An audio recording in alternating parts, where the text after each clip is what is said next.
네, 우리 하나님 말씀 보겠습니다. 하나님 말씀 마태복음 15장 21절로 28절의 말씀입니다. 마태복음 15장 21절로 28절의 말씀 신약성경 25면에 있습니다. 우리 한 절씩 교독하도록 하겠습니다.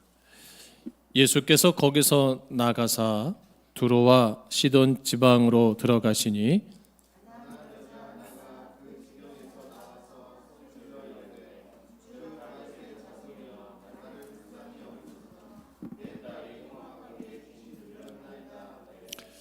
예수는 한 말씀도 대답하지 아니하시니 제자들이 와서 청하여 말하되 그 여자가 우리 뒤에서 소리를 지르오니 그를 보내소서.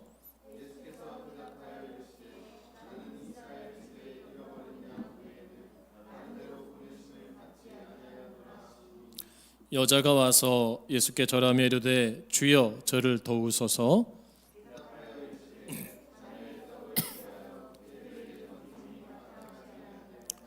여자가 이르되 주여 올소이다마는 개들도 제 주인의 상에서 떨어지는 부스러기를 먹나이다 하니 이에 예수께서 대답하여 이르시되 여자여 내 믿음이 크도다 내 소원대로 되리라 하시니 그때로부터 그의 딸이 나으니라. 아멘. 할렐루야. 우리 사랑하는 소망 성도 여러분, 사랑하며 축복합니다. 우리 앞뒤 자분들에게 인사하겠습니다. 사랑합니다. 축복합니다. 인사하겠습니다. 온라인으로 예배드리는 우리 사랑하는 소망 성도들 또 사랑하며 주의 이름으로 축복합니다. 오늘 현시화되는 믿음 시리즈 6번째 시간으로 수로 보니게 여인의 믿음이란 말씀으로 함께 이 시간 은혜를 나누고자 합니다.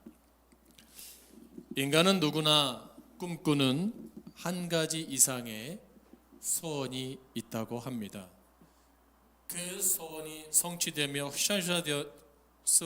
현실화되는 욕망이 자리 잡고 있다고 합니다. 교육심리학자인 에브럼 메슬로는 우리 인간의 본능적 욕구는 생존에 대한 욕구, 안전에 대한 욕구, 인정받고자 하는 욕구와 자아실현의 욕구가 있다고 합니다.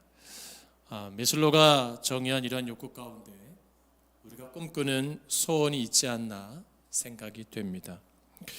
우리가 꿈꾸는 소원을 이루기 위해서 무엇이 필요한가에 대하여 주장하는 많은 책들이 있는데 이런 많은 주장하는 책들에게 영감을 준 조셉 머피 박사에 의해 고안된 머피의 이름 법칙이 있습니다. 그것이 무엇이냐면 잠재 의식을 활용하면 꿈을 이룰 수 있다라는 법칙입니다. 이 머피 이론은 인간의 잠재 의식은 무한한 가능성을 간직하고 있다고 말합니다. 그렇기 때문에 잠재 의식의 힘을 발휘하면 무엇이든지 가능하게 된다는 것이죠. 그래서 부도, 명예도, 건강도, 성공도 생각대로 손에 넣을 수 있다고 말합니다. 그러므로 성공한 자신의 모습을 상상하고 생생하게 꿈을 꾸라고 이 머피는 권면하고 있습니다. 그러면서 이렇게 말합니다. 목표를 적어라, 시각화하라, 자기 확신을 가져라 라고 말을 해요. 이게 세상적인 어떤 성공에 대한 기준, 꿈을 이룰 수 있는 방향성을 설정했는데요. 특별히 저는 목사로서 정말 성공하고자 원한다면 성공의 정말 어떤 그런 백과사전 아니면 성공의 책들 가운데 가장 탁월한 책이 뭘까? 저는 주저없이 말할 수 있습니다. 그건 성경입니다. 왜냐하면 성경에 등장하는 인물들은 다 성공한 사람들이 등장하고 있어요. 그런데 그 성공한 사람들의 특징이 뭐냐면 성경에서 어떻게 말하냐면 구약에서는 구약의 하나님 만난 사람들이 성공한 사람들이고요. 신약 성경에서는 신약에 등장하는 예수님을 만나는 사람들이 성공한 인물로 등장하고 있기 때문입니다. 오늘 본문에 보면 바로 예수님을 만나서 인생이 회복되어지고 자신의 꿈이 이루어지고 성공한 한 여인이 등장하는 것을 볼 수가 있습니다. 이 수로보니게 여인을 통해서 우리가 소원하는 그 소원들이 그 믿음이 현실화되는 것을 우리가 이룰 수 있는 복된 시간 되기를 주의 이름으로 축복합니다. 그러면 이제 함께 은혜를 나누고자 하는데, 우선 우리가 소원을 이루기 원한다면 무엇이 필요한가라는 거죠. 우리가 소원을 이루기 위해서 무엇이 필요한가? 그것은 바로 선명한 소원을 가지고 예수님께 나아가야 된다는 것입니다. 오늘 성경에 등장하는 가나안 여인도 소원은 다른 것이 아니었습니다. 자신에게 하나밖에 없는 그 딸을 고치기 위한 간절한 소원이 있었습니다. 이 여인의 전승에 의하면 이 여인은 남편이 일찍 여의고 홀로 남겨진 딸을 키우는 어머니였습니다. 근데 이 딸아이가 어렸을 때부터 자꾸 거품 물고 괴성을 지르고 쓰러지는 겁니다. 그래서 유명하다는 병원을 막 다녀봤겠죠. 그리고 정말 이 딸을 고치기 위해서 백방으로 노력을 합니다. 그리고 많은 재산도 허비하게 되고요. 또 당시에 치유 능력이 있던 랍비도 찾아가게 됩니다. 근데 진단이 뭐였냐면 귀신 들린 거예요. 귀신 들린 거. 우리 한자적 표현하면 신병에 걸린 겁니다. 그래서 이 귀신 들렸기 때문에 약으로 고칠 수 있는 게 아니었던 거예요. 참 고통스러운 나날이 계속 되어져 왔던 거죠. 오늘 본문의 이 사건은 예수님께서 십자가에 달리시기 전 6개월 전에 일어난 사건입니다. 그러므로 이 여인도 예수님에 대한 소문을 들었어요. 그 소문이 무엇이었을까요? 많은 병자를 고치시고 죽은 자를 살리시고 귀신 들린 자를 떠나가게 하시고 많은 기적과 이적에 대한 소문을 들었을 것이에요. 근데 마침 예수님께서 자기 동네에 두로와 시돈에 들어오시고 한 집에 유하신다는 소문을 듣게 됩니다. 예수님 공생기간 이 지역은 처음 온 지역이에요. 처음 들린 지역이에요. 예수님을 만날 수 있는 절호의 기회가 생긴 것입니다. 근데 그녀는 예수님 만나기에 참 많은 어려운 제약이 있었어요. 왜요? 그녀는 신분적으로 뭡니까? 이방 여인이에요. 그리고 자녀는 어떻습니까? 귀신 들린 딸을 둔 그런 여인이에요. 남편도 없어요. 대평성도 없습니다. 사회의 주류가 될 수도 없습니다. 부정한 자예요. 그러니까 예수님 만나기에는 참 많은 제약이 있던 불리한 조건을 가졌던 그런 여인이었어요. 그런데 그녀는 모든 체면을 불구하고 주님께 나아가 소리 지릅니다. 다윗의 자손이여 나를 불쌍히 여겨 주소서. 내 딸이 흉악한 귀신에 들렸나이다. 계속 외칩니다. 예수님이 가는 행렬 속에서 뒤에서 그 여인은 계속 처절하게 부르짖습니다. 그 여인의 소원은 선명한 소원이었습니다. 선명한 믿음이었습니다. 막연한 소원이 아니고 구체적이고 분명한 소원이었어요. 여러분, 우리가 믿음 가운데 여러분 이렇게 기도하시면 안 됩니다. 아유, 하나님 주셔도 좋고 뭐 안 주셔도 좋고 저 가끔 그런 기도 하거든요. 아니더라고요. 본문을 보면서 우리는 어떻게 기도해야 되냐. 하나님 우리에게 은혜를 주옵소서. 우리에게 부흥돼도 좋고 부흥 안 돼도 좋습니다. 그게 아니고 하나님 우리 소망교회 부흥시켜 주옵소서. 네, 자녀 잘 돼도 좋고 안 돼도 좋고 건강하게 해주세요. 여러분 진짜 건강이만 큰데니까요. 분명하라는 거예요. 분명하라. 분명한 선을 가지고. 귀신 들린 딸 때문에 필사적으로 절박한 소원으로 예수님께 나아갑니다. 이 선명한 믿음의 기준의 결과가 뭡니까? 예수님 말씀하잖아요. 28절에 뭐라 그래요? 여자여 내 믿음이 크도다. 이 여인이 예수님께서 칭찬 듣거든요. 성경에 보면 예수님 공생애 동안에 예수님이 믿음을 칭찬하는 사람이 두 사람이 등장해요. 한 사람은 누굽니까? 로마의 백부장. 그리고 또 한 사람이 누구예요? 바로 이 수로보니게 여인. 이 두 명을 칭찬하시거든요. 그러면 이 여인이 어떤 믿음을 가졌길래 칭찬 들었는가? 이 여인처럼 자신이 가지고 있는 소원이 성취되려면, 믿음이 현실화되려면 우리가 어떻게 해야 되는가? 그 질문 앞에 서게 되잖아요. 중요한 건 선명한 믿음의 기준이 있어야 된다고 그랬어요. 그죠? 소원의 기준이. 이제 뭐예요? 자신의 한계 상황을 넘고자 하는 그 진정한 신앙 고백이 있을 때 주님으로부터 내 믿음이 크도다 칭찬 들을 수 있다는 거예요. 이 여인의 한계가 뭡니까? 자, 두로예요. 두로. 이 성경은 두로라고 기억하고 있는데 갈릴리 가버나움에서 북서쪽으로 64km 지점에 위치한 레바논 지역에 있는 해안 도시입니다. 자, 예수님께서 갈릴리에서 장로들의 전통 문제로 바리새인들의 외식 문제를 비판하신 후에 예수님은 장소를 옮겨서 두도로 이제 이동하시거든요. 우리가 잘 알고 있는 대로 베니키안 연맹 도시 가운데 하나예요. 예수님은 두로 지방의 한 집에 들어가셨던 소문이 그 지역에 퍼졌고 더러운 귀신 들린 딸을 둔 한 여인에게도 그 소문이 들어옵니다.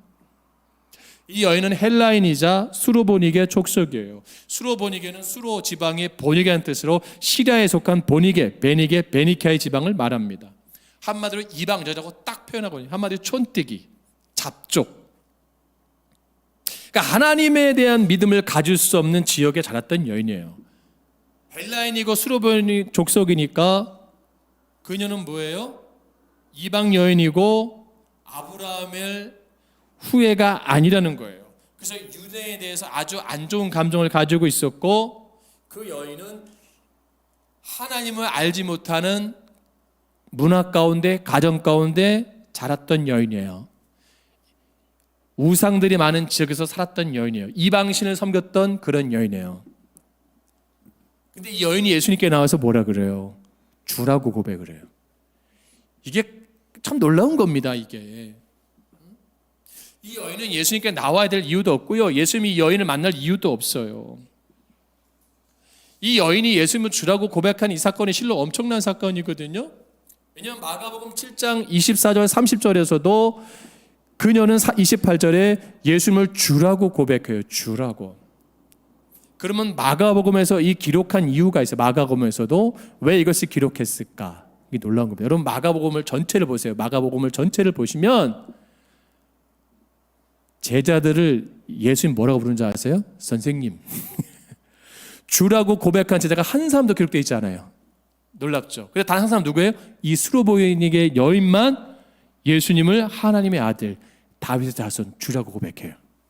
놀랍죠. 놀라운 사건입니다. 이 주라는 것은 예수님의 절대적 주권과 능력을 신뢰하는 믿음이 내포되어 있는 존칭어인데 그래서 오늘 본문 22절에 뭐라고 말씀해요? 22절 말씀 같이 봉독합니다. 시작. 가난한 여자 하나가 그 지경에서 나와서 소리 질러 이르되 주 다윗의 자손이여 나를 불쌍히 여기소서 내 딸이 흉악하게 귀신 들렸나이다. 아멘. 아멘. 다윗의 후손으로 오실 메시아가 당신인 것을 고백한 거예요. 예수님인 것을 고백하는 거예요. 성경에 능통한 바리새인들과 서기관들도 예수님을 하나님의 아들이요 메시아로 인정하기를 거부하고 오히려 예수님께서 행하신 일을 귀신의 왕 바알세불의 힘을 힘입한 것이라고 거짓 비난을 하고 있는데 이 여인은 예수님의 모든 행위와 행적의 삶이 뭐예요? 하나님의 아들이신 것을 하실 수 있는 것을 뭐예요? 고백하는 거예요. 이게 쉬운 게 아닙니다. 진정한 믿음의 고백을 하고 있어요. 예수님을 2년 넘게 쫓아다녔던 제자들도 아직도 주라고 고백하지 못하고 있는데 이 여인은 그때 이방 여인, 이 잡족, 사람 취급받지 못하던 이 여인이 주라고 고백을 해요. 왜요? 예수님에 대한 소문을 들었잖아요. 소문을 들었어요. 그리고 예수님이 그 지역에 있어요. 예수님이 그날 이제 지나가면 그 여인에게서 예수님 평생 만날 수 있어요? 없어요? 없어요. 지푸라기도 잡고 싶은 심정으로 딸을 살리기 위해서 민족적 반감이나 개인적 자존심을 다 내팽개치고 예수님께 매달리는 겁니다. 그리고 예수님 발 앞에 모든 창피를 쓰고 겸손하게 엎드려요. 그래서 주님께 고백하는 거예요. 주님은 내 딸을 살릴 수 있습니다. 왜 이렇게 됐죠? 여러분, 정신의학자 해리스 박사에 의하면 인간은 세 가지 경우에 천성이 변한다고 합니다. 첫 번째로 현재 상황이 너무 괴로울 때 사람이 변할 수 있다고 합니다. 두 번째로는 전혀 소망이 안 보일 때 인간이 변할 수 있대요. 세 번째는 유레카 상황에서 인간은 변할 수 있다고 합니다. 또 어느 날 자신도 모르게 큰 깨달음이 있을 때 변화될 수 있대요. 이 여인은 자신의 귀신 들린 딸 때문에 변화가 된 거예요. 이 변화로 인해서 자신이 가지고 있는 모든 악조건, 모든 열등감, 모든 것들을 극복하고 예수님을 만났고 기적을 경험하고 큰 믿음이란 칭찬을 듣는 여인으로 기록되죠. 여러분, 그러니까 우리가 지금 이 시간, 아니 이 자리에서 해결되지 못한 많은 문제가 있을 수 있어요. 극복하지 못하는 문제가 있을 수 있어요. 삶의 어려움이 있어요. 아무리 노력해봐도 성공하지 못하는 실패 가운데 있는 분도 있을 수 있어요. 근데 뭐예요? 포기하면 안 됩니다. 할렐루야. 중요한 건 뭐예요? 예수를 만나야 돼요. 그리고 선명한 소원을 가지고 예수님께 나아가야 돼요. 그리고 어떤 고백이 있어야 돼요? 진정한 신앙 고백을 주님께 할 수 있어야 돼요. 그럴 때 주님부터 큰 믿음의 축복을 우리도 누릴 수가 있는 것입니다. 그래서 이 여인이 가지고 있던 자기 위선의 담을 넘어서 자기의 치부를 정직하게 드러내야 돼요. 자기의 연약함, 자기의 부족한 것을 솔직히 주님께 고백할 수 있는 용기, 이것이 필요한 거예요. 자신의 딸이 더러운 귀신 들렸으니까 고쳐달라는 거예요. 드러내고 싶지 않은 모습이에요. 그냥 예수님, 내 딸이 아파요. 고쳐줘야 할 수도 있어요. 그렇죠? 근데 정확하게 말하는 거예요. 하나님, 내 딸이 귀신 들렸습니다. 귀신 들렸던 건 부정한 거예요. 힘든 거예요. 참 어려운 거예요. 그 사회 문화 속에서. 근데 솔직하게 내 딸이 귀신 들렸습니다. 정직하게 드러내는 거예요. 가식적이지 않아요. 잘 되지 않은데도 잘 됐다고 하는 게 아니에요. 하나님, 지금 죽게 되었습니다. 하나님, 이렇게 지금 심각한 죄 가운데 있습니다. 예수님 다 알죠. 그런데 예수님 원하는 게 뭔지 아세요? 가식적이지 않고 정직한 고백을 듣기를 원하세요. 우리가 기도가 하나님께 구할 때 가식적이면 안 됩니다. 정직해야 됩니다. 예수님 뭐라고 했어요? 바리새인들 왜 책망했어요? 가식적이잖아요. 정직하지 않잖아요. 많은 사람들 앞에서 자신의 수치스러운 가정사를 드러내는 것이 쉬운 것이 아니에요. 왜냐하면 자신의 딸이 귀신 들었다면 뭐예요? 앞으로 그 딸이 결혼하기도 힘들 거예요. 저주받아서 귀신 들었다고 당시에는 생각했기 때문에 많은 사회적 불이익을 당할 수도 있단 말이에요. 누구나 숨기고 싶을 수 있어요.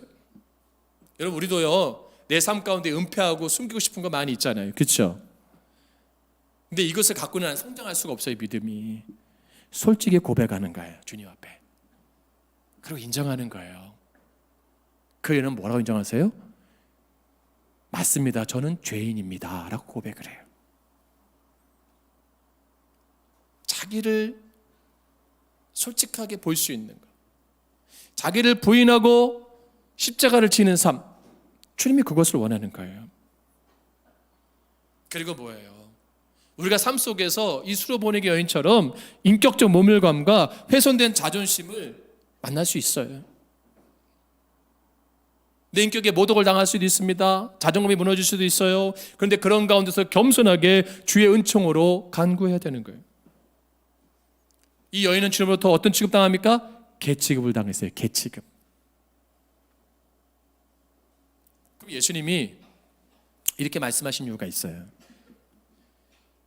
예수님이 가고 있는데 이방 여인이 와서 다윗의 자손이여 나를 불쌍히 여기서 계속 소리 지르는 거예요. 내 딸이 흉악한 귀신이 들렸습니다. 예수님 들으셨을까요? 못 들으셨을까요? 들으셨죠.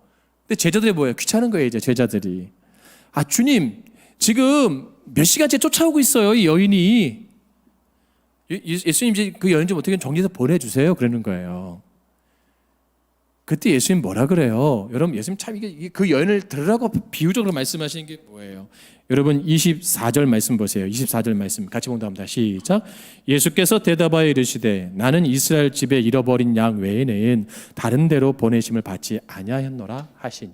할렐루야. 딱 얘기해요. 난 이방인을 위해 온 것이 아니라 난 이스라엘 잃어버린 양을 찾으러 온 하나님이 아니라고 딱 우회적으로 표현하셔요. 근데 지금 어디 오셨어요? 두로에 오셨잖아요. 그죠? 두로. 이방 지역이에요. 이방의 영혼들을 구원하시고 오신 예수님의 마음이에요. 그걸 들었을 때 이 여인이 어떻게 한 줄 아세요? 예수님 발 앞에 와서 절합니다.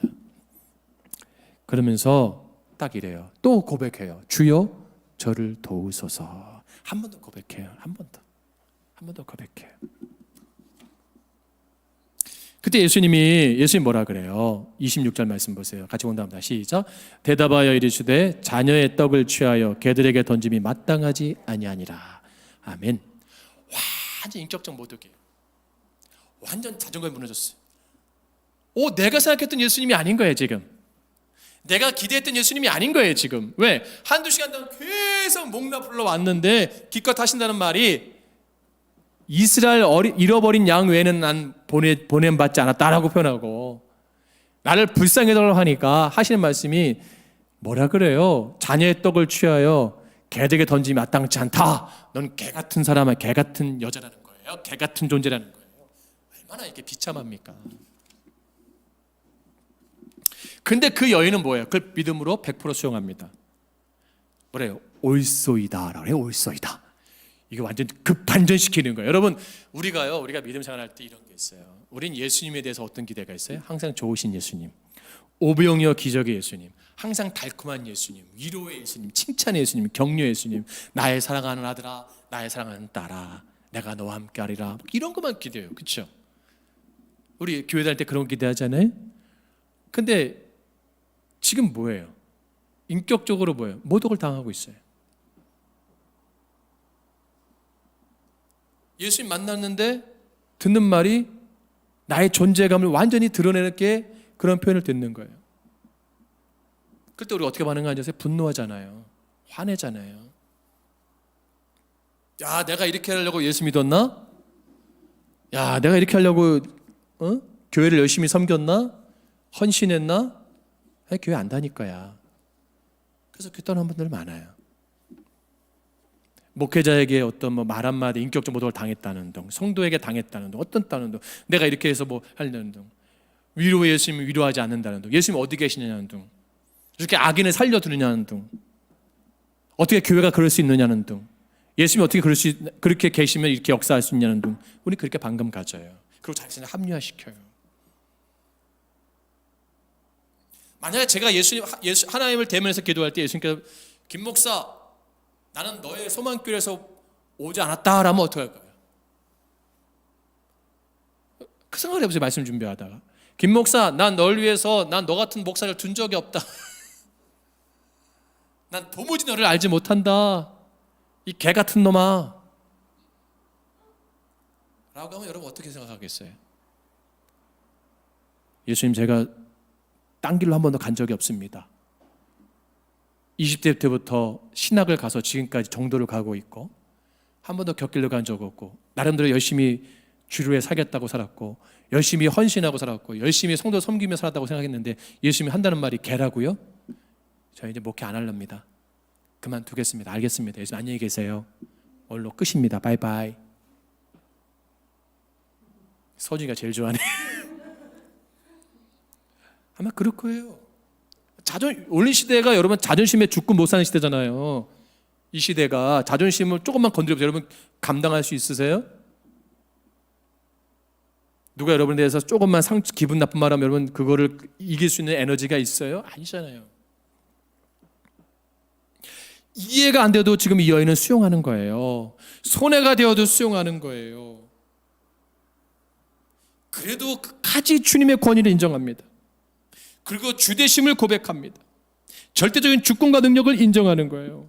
자존심이 뭉개져도 예수님을 전적으로 신뢰하고 받아들입니다. 자신이 비천한 존재, 게으른 사실을 인정합니다. 전적으로 타락한 존재인 것을 인정하는 거예요. 그때 이 여인이 뭐라고 하는지 아세요? 주님, 상 아래 개들도 자녀들의 부스러기를 먹나이다. 할렐루야. 전 여기서 무너져야 된다고 봅니다. 오늘날 시대, 우리 시대의 성도들이 이런 신앙을 찾기가 어려운 거예요. 현실의 문제 앞에서 우리가 병이 낫길 원하고, 기적을 경험하길 원하고, 부흥을 경험하길 원하고, 축복을 경험하길 원하고, 엄청난 기대를 원하고 주님께 나와서 기도하잖아요. 근데 중요한 건 뭐예요? 이 여인 같은 믿음의 자세가 없단 말이에요. 왜 응답이 안 되는가? 선명한 기준이 없어요. 분명한 신앙 고백이 없어요. 그리고 자신이 철저한 죄인인 걸 솔직히 고백하지 않아요. 부끄러움을 고백하지 않아요. 이 여인은 다 했어요. 다 선명하게 기도했고, 분명한 신앙 고백을 했고, 철저하게 모든 책을 다 드러냈어요. 근데 다 오는 게 뭐예요? 너는 개 같은 사람이다.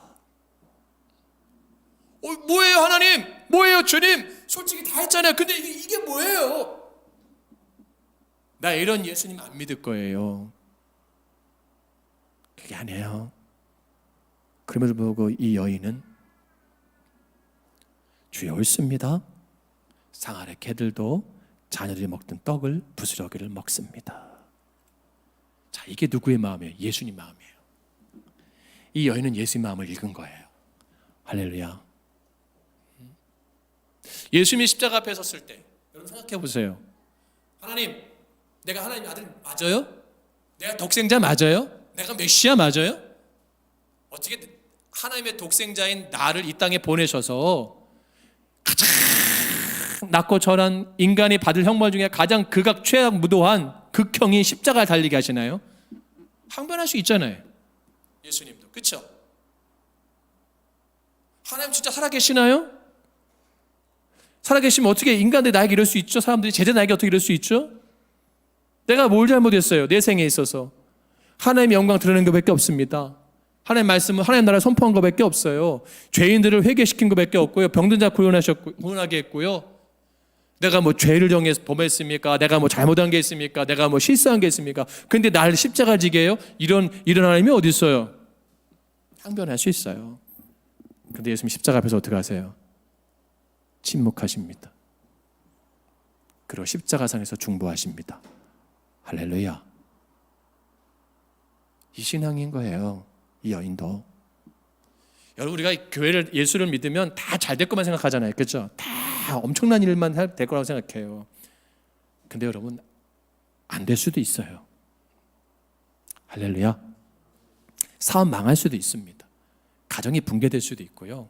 내 건강이 망가질 수도 있어요. 근데 그 상황에서 이 여인 같은 믿음을 소유할 수 있느냐는 거예요.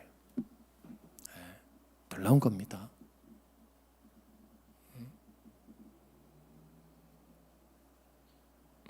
자신의 자존감을 무너짐에 있어서도 오직 은혜만을 붙잡고 나아가는 거죠.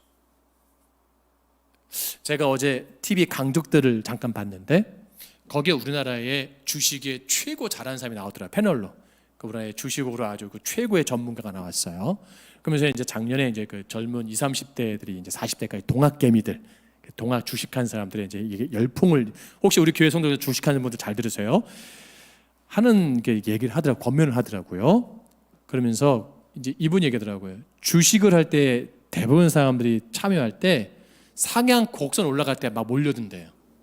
이제 올라갈 때 막 탄대요. 근데 이거는 반드시 이 그래프가 있대요. 상향 곡선이 있으면 하향 곡선이 있대요. 이게 주식의 이게 주기인데, 이게 이제 그 개미들은 상향일 때는 쭉 한대요. 근데 문제 뭐예요? 하향일 때 얼마나 버틸 수 있느냐. 하향 곡선일 때 거의 다 폭망한다는 거예요. 이거를 극복할 수 있는 그 에너지가 있어야 된대요. 자, 그러면 우리 솔직히 말하죠. 이 시대 한국계가 상향선입니까? 하향선입니까? 상향선이에요? 여러분 잘 알잖아요. 우리가 스스로 생각해도 하향 곡선을 그리고 있어요. 지금 바닥 치고 있잖아요. 왜? 세상으로부터 어떤 취급당해요? 개 취급당해요. 교회가. 목사인 게 부끄러운 시대고요. 교회 집사, 권사, 장로인 게 부끄러운 시대 아닙니까? 손가락질 받는 시대예요. 모든 언론과 매스컴은 교회를 뭐예요? 완전히 벌레 취급하듯이 하잖아요. 바닥을 치고 있어요. 이런 가운데 우리에게 도전된 게 이 수로보니 여인의 믿음이에요. 할렐루야. 이런 상황 속에서 주를 포기하지 않는 믿음, 주를 향한 신뢰, 주를 향한 고백, 이것을 가질 때 다시 뭐예요? 올라가게 하시는 거예요. 여러분, 그것을 경험해야 됩니다. 그것이 바로 큰 믿음인 거예요. 우리가 예수를 메시아로 이해하고 오직 그로 말미암아 구원에 대한 확신과 간절한 기도, 하나님 앞에서 정직하게 죄인임을 드러내고 하나님의 은혜만을 의지하는 겸손과 순종, 하나님의 선하심과 자비하심에 대한 흔들리지 않는 신뢰, 이것이 곧 큰 믿음을 이루는 요소예요. 우리가 아무리 부르짖어도 침묵하고 있다고 우리가 주님을 생각하나요? 하나님 이렇게 문제가 풀리지 않습니까? 기도해도 하나님이 응답하지 않나요? 우리가 주님께 나갈 때 사람으로, 환경으로, 여러 가지로 방해되는 것도 있습니까? 내가 심하게 자존심이 상하는 거절당함을 느낄 때도 있어요. 중요한 것은 이런 가운데서도 하나님이 원하는 게 뭐예요? 주님이 원하는 게 뭐예요? 주여 올소이다. 할렐루야. 개들도 제 주인의 상에서 떨어지는 부스러기를 먹나이다. 믿음은 이룰 수 없는 걸 이루게 합니다. 믿음은 신비한 에너지가 있어서 믿는 대로 되어지는 역사가 이루어집니다. 믿음은 자신을 줘요. 그때 예수님이 뭐라 그래요? 여자여, 내 믿음이 뭐라고요? 크도다. 그런 다음에 뭐예요? 내 소원대로 되리라. 할렐루야. 소원을 먼저 이루어주신 게 아니고 뭘 칭찬하세요? 내 믿음이 크도다. 우리는 믿음 큰 것보다 뭐가 급해? 소원이 빨리 되길 원하잖아요. 그럼 예수님이 이렇게 3번 말씀하신 이유가 있어요. 3번 말씀하신 이유가 있어요. 나는 이스라엘 잃어버린 양을 외에는 오지 않았다. 나는 그런 개 취급하는 그런 가운데 하신 이유가 있어요. 왜요? 이 여인이 주님을 향한 고백이 진실한가를 주님 알기를 원하신 거예요. 알기를 원하신 거예요. 아까도 말씀드렸지만 이 여인이 자라는 환경은 하나님에 대해 알지 못한 지역에 살았잖아요. 두로라는 지역에서 헬라 문화권 수로보니게라는 지역에 살았잖아요. 이방 잡종 문화 가운데 살았잖아요. 귀신 문화 가운데 살았잖아요. 그러니까 단순하게 자신의 딸을 고치기 위해서 와서 하는 순간 요식 행위일 수도 있다고 보시는 거예요. 그 예수님 정확히 알고 싶은 거예요. 진짜 이 여인이 날 진짜 주로 고백할 수 있는가? 진짜 고백하고 있는가? 다윗 자손이 얼마나 멋있게 우리 표현하잖아요. 우리 이렇게 멋있게 표현할 수 있어요. 예수님, 하나님이 왕의 아들이시니 예수님, 다윗의 자손이요, 우리를 구원하신 메시아요. 얼마나 멋있게 찬양하고 얼마나 멋지게 고백하고 얼마나 멋지게 우리가 선포합니까? 그런데 만약 그때 예수님께서 우리에게 야, 넌 너희들에서 오지 않았다 그러면 여러분 어떻게 할 거예요? 교회를 아마 다 떠나실걸요? 주님, 내가 15년째 주님을 찬양하고 고백하는데 주님 어떻게 나를 한 번도 모르신다고 하나요? 이제 그만할래요? 떠날걸요? 거기다가 주님이 난 너를 개처럼 여긴다, 벌레처럼 여긴다 라고 생각해 보세요. 야, 무슨 예수님은 사랑의 예수님인데 이런 예수님이 있냐? 포기할 거예요. 정확하게 예수님은 그 여인의 정체성을 밝힙니다. 치부를 드러내게 해요. 정체성을 밝혀요. 그리고 존재감까지 완전히 무너뜨려요. 그 가운데서 그 여인은 신앙 고백을 합니다. 이게 위대함이에요. 우리가 아무리 많은 걸 소유했다고 멋있는 신앙이 아니에요. 내가 비록 가진 거 없고요, 가진 소유 없고요, 가진 능력 없어도요, 주로 고백할 수 있습니다. 그게 진짜 믿음인 거예요. 여러분이 교회 수십억 헌금했다고 큰 믿음이 아니에요. 주님은 그걸 칭찬하는 게 아니에요. 헌금한 분을 부정하는 건 아닙니다. 여러분 육체미 잘한 분이 몸이 건강했고 몸이 엄청 아름답고 바디가 헬스해가지고 진짜 엄청나게 멋있는 분들, 좋은 건강했다고 자랑하는 분들 멋있어요. 그러면 그렇지 못한 분들은 연약한 걸까요? 아니란 말이죠.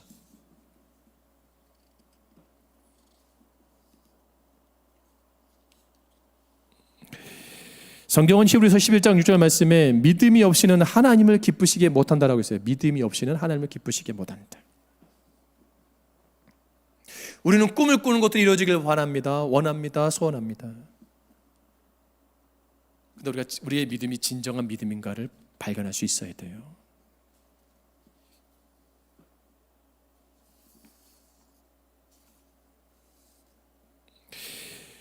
이 스로보니의 여인이 가졌던 이 믿음, 오늘날 이 불신의 시대 가운데서도 우리가 이러한 믿음을 소유해야 됩니다. 왜요? 주님은 살아계세요. 할렐루야. 그리고 이러한 삶을 찾고 계신지 모르겠어요. 그 여인에게 쓴 일생일대의 기회입니다. 예수님이 그 시간을 지나고 나면 만날 수가 없어요. 왜? 6개월 뒤에 십자가 달리시잖아요. 여러분 중요한 게 있어요. 우리 신앙인 가운데 가장 큰 착각이 뭔 줄 아세요? 지금은 내가 이렇게 형편없어도 나중에 예수 잘 믿을 거라고 착각하는 경우가 많아요. 이건 착각입니다. 여러분 오늘 밤에 예수님께서 여러분 생명 데려가시면 어떻게 하실 거예요? 이게 전도폭발에 나오는 질문이기도 한데 우리는 너무나 자신해요. 그렇죠? 여러분 거의 다 이제 아파트에 사시잖아요. 주택에 살든. 여러분 만약에 도시가스가 터지면 어떡할 거예요? 만약 항공기가 여러분 집으로 떨어지면 어떡할 거예요? 제가 너무 겁주나요? 나는 가만히 차에서 신호대기에 정지 보는데 뒤에서 만취 차량이 들이받으면 어떡할 거예요? 어제 뉴스를 보는데 고속도로에서 인사사고 가운데 어떤 사람이 뭐냐면 화물 낙상 사고가 많더라고요. 그게 뭐냐 화물차에서 날라오는 그 뭐 나무 토막이 있는 짐이 날라와서 차에 부딪혀서 사고 나는 게 많대요. 근데 어제 보니까 판스프링 날라온 거야. 판스프링 차. 근데 그 고속 옆에 차선에 날라온 거 옆에 차선에 날라와 갖고 운전자가 즉사했어요. 반대 차선에 가는. 이게 날라 들어와 가지고 즉사를 했는데 중요한 건 가해자가 몰라요. 반대 CCTV 안 찍힌 거예요. 이렇게 날라오는 것만 블랙박스에 찍혔지. 그분이 죽을 거라고 운전했습니까? 아니에요. 우린 근데 항상 자신감이 넘쳐요. 지금은 이렇게 믿어도 내가 한 50대, 60대에서 잘 믿으면 되지 뭐. 아닙니다. 지금 이 자리가 이 시간이 예수님 만날 수 있는 마지막 시간이에요. 그런 마음으로 기도하셔야 되고요. 그런 마음으로 예배를 드리셔야 돼요. 할렐루야. 그럴 때 우리의 믿음이 진짜 드러나는 거예요. 진짜 드러나는 거예요. 어떤 분이 그러더라고요. 모든 성도들의 진짜 믿음을 테스트하는 거는 지옥 문 앞에 세워놓으면 된대. 지옥 문 앞에 세워놓으면 진짜가 드러난대. 그때 주님을 향한 진짜 믿음이 드러나는데 늦은 거예요.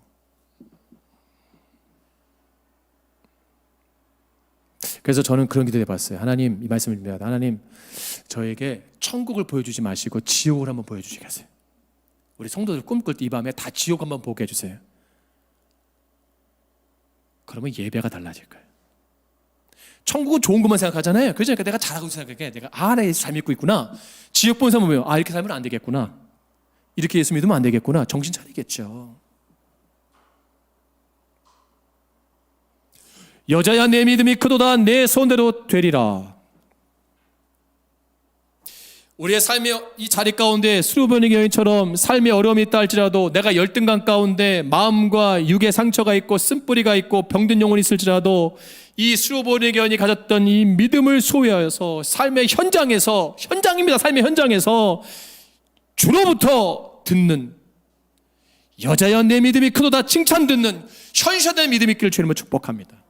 여러분 거기에 여자여의 자기 이름을 넣어보세요. 크게. 그 다음에 누구누구야 자기 이름이에요. 내 믿음이 크도다. 시작. 안용아 내 믿음이 크도다. 내 소원대로 되리라. 할렐루야. 일주일간 해보세요. 여러분 아셨죠? 자기 이름 넣으세요. 아멘. 누구누구야 내 믿음이 크도다. 내 소원대로 이루리라. 아멘. 이 축복이 있기를 주의 이름으로 축원합니다. 기도하겠습니다. 하나님